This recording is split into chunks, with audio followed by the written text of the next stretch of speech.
Well, hey there. Welcome on this beautiful Friday. We are back to our Pouring from Coast to Coast collaboration with Garrick, Tara, Maida, Chris, and I. We appreciate you being here. So I had a class last weekend, and I always like to do a test piece for that class. I like to take it with me, and what it does is it gives them an idea of what to expect when they do their own pour, and make sure the colors are looking good together. It's just really advantageous for them to learn from. So that's why I picked these particular colors. I had actually done these colors before a couple of years ago when I bought my house. I did two 24 by 24 pieces.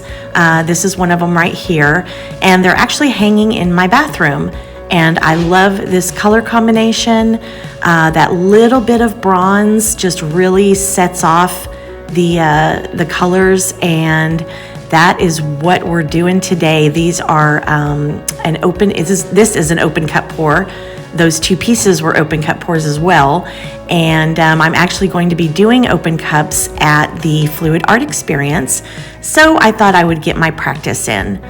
Now, first thing I want you to notice when I pour my paint, I believe I only use the bronze once, and it is the first color that I pour into the cup. I don't like it too close to the blues. It tends to make a really yucky, muddy color, but I do like the contrast of it. So I knew if I put it in first, it would create a border of sorts around my blues. So that's kind of what I was going for. So if you notice, I don't use the bronze. That is why. So in the meantime, sit back, enjoy the video, and I'll be back in just a bit.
Now you'll notice on this piece, usually when I start tilting, I will tilt it as much as I can around the canvas to stretch it out.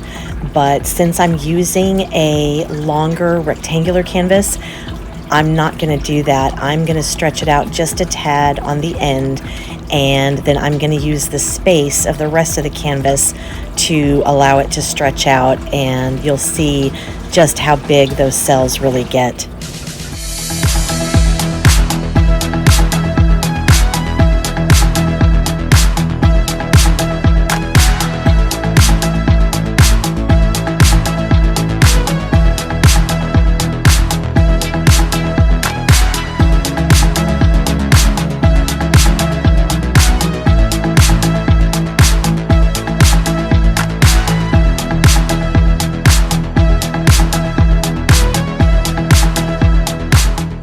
Now, I'm always having people ask, what is the consistency here?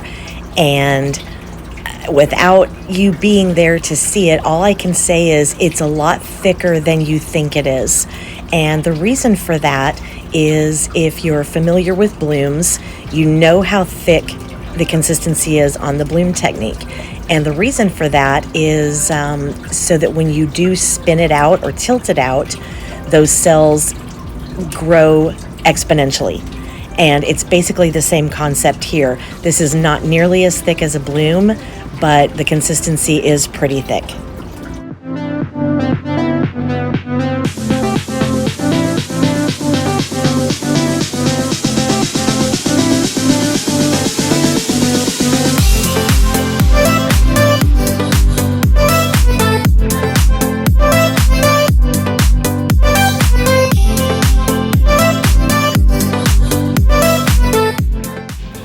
And here are the dried results. The negative space and that border of bronze, I think, really sets off this piece. The colors go so well together. And if you're looking for big cells in an open cup, a metallic or two definitely is the way to go. Silver is notorious for selling up, as you can see. Not sure which orientation I like better. I think maybe this one is my favorite, just because it's a 10 by 20 canvas, and I like long, narrow canvases. I think they just look so elegant on the wall. So that's how I stage it. I can't talk today. Staged it there. Don't forget, it is coming up so soon. Next month, the Fluid Art Experience in Seattle, Washington. We're going to have some amazing instructors. I will be there teaching one class on Saturday afternoon. Take this time and take advantage of the opportunity to meet some of these wonderful people. You'll make some great friends. You'll have so much fun. And I just cannot tout this event enough. They are just a blast. You come home really tired, but it's so worth it. So if you haven't made arrangements yet and you're wanting to, do it now. I know classes are filling up really, really fast.